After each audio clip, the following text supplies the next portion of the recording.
જંબુસરના નોબાર ગામે ગ્રામસભામાં હોબાળો. પ્રાપ્ત માહિતી અનુસાર ભરૂચ જિલ્લાના જંબુસર તાલુકાના નોબાર ગામે 2 ઓક્ટોબરના રોજ ખાસ ગ્રામસભાનું આયોજન થયું હતું. આ ગ્રામસભામાં ગામના નાગરિકે વિકાસ સંબંધિત રજૂઆત કરી હતી. ત્યારે રજૂઆતો દરમિયાન રજૂઆત કરનારને અપશબ્દો બોલીને અપમાનિત કરવામાં આવ્યા હતા. ઘટનાના પગલે ગ્રામસભામાં તણાવપૂર્ણ માહોલ સર્જાવા પામ્યો હતો. અપમાનિત કરવાના પગલે ભોગ બનનારે સંબંધિત વ્યક્તિ સામે પોલીસ સ્ટેશનમાં હાજર રહી ફરિયાદ નોંધાવી છે. રિપોર્ટર ભરત પરમાર, BN ન્યૂઝ ગુજરાતી, જંબુસર. મારું નામ રોહિત ઠાકોરભાઈ ડાયાભાઈ છે.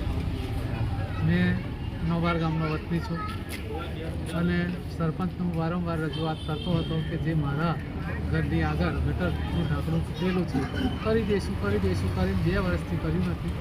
મારા ઘરની પાછળ લોકો કચરો નાખતા હતા, બરાબર ગંધાતો હતો, તો ખસેડવાની જગ્યાએ એ લોકોએ ડસ્ટબિન ત્યાં રજૂ કરી દીધું. તેનાથી વધારે કચરો થયો કે એ લોકોએ જેવો પરવાનગો આપી દીધો કે અહીંયા જ કચરો નાખો, તેનાથી વધારે. એમ છતાં કોઈ નિકાલ ના કરતા હતા.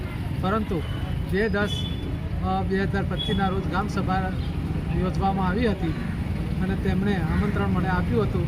4 વાગે હું ત્યાં ગયો હતો પ્રાથમિક શાળામાં અને ત્યાં ગ્રામસભા શરૂ થઈ હતી. અને ગ્રામસભામાં સિંધા મોહમ્મદભાઈ ફકીરભાઈ પણ હાજર હતા, તે તલાટી હાજર હતા, અધ્યક્ષ સ્થાને સરપંચ હતા.